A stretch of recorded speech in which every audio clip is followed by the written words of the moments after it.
Here's video number 2 of the gigantic Iris box.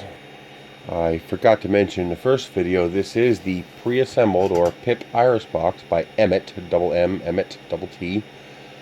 Thing number 1811143. So I think I would like to see that pin actually connect to the outer shell.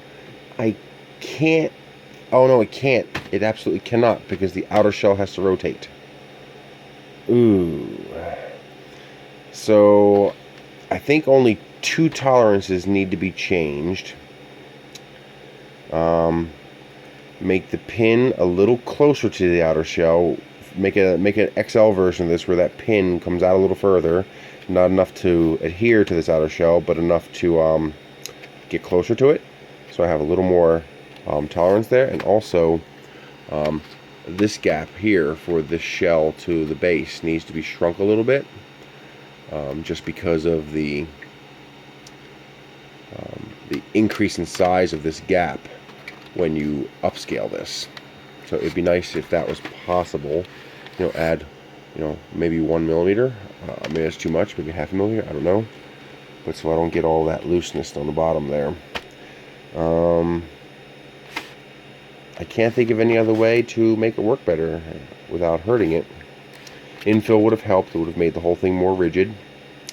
I think what I really need is a handle on the bottom, like a little thing for me to grab there so that I can hold the shell, because let me tell you, even at this scale, these mother freaking things hurt.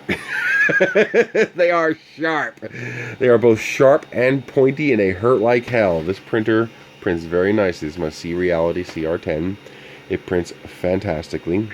By the way, if anybody has a problem with the center of the heat bed sagging a little bit, which it tends to do if you don't use glass, and I just didn't want to use glass, just put a little tape in the middle. And that lifts up the center just enough, and with a little bit of tweaking, I got a perfect bed level where it makes very nice first layers.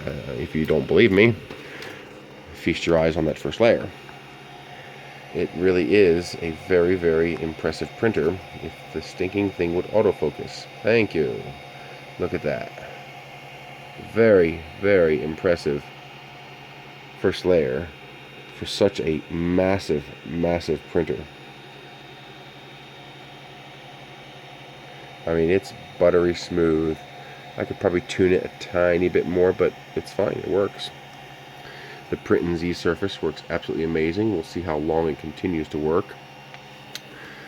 So far, I've gotten over 100 hours of printing on it, and it's holding great. I understand that I can rough that up a little bit if I need to with some fine sandpaper, and I can also alcohol clean it, since your oils tend to reduce the stickiness of the surface.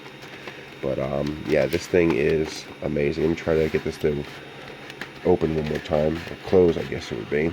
I guess I have to do the chin thing. Hang on. There it goes.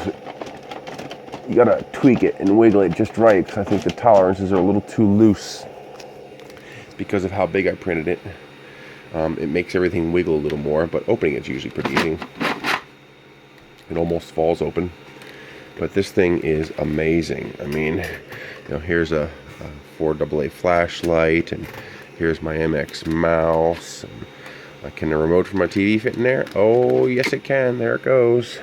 Here's my LG V20.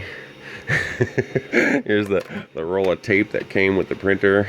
It all fits in there. You can just keep jamming this thing full. Here's my cell phone. Oh yeah, that's a little itty bitty cell phone. More to come on that later. Benchy. I guess that's good for showing the scale of it. Let's use a Benchy. You can make a little Benchy ocean. This is a normal scale Benchy, and you can see just how absolutely massive this thing is. It's amazing. I printed it just a couple of millimeters short of the edge of the bed. I wasn't sure how far I could push it and get away with it, so I was careful with that. But I so freaking love this printer. I want more of them. I want to set up a little farm of these printers if only I had the money. I also made the mistake that this bed here, as you see it wiggles, it's actually lifted up a little bit. I got lucky though, it stuck, thank God. So next time, at minimum, the bottom needs some infill. just for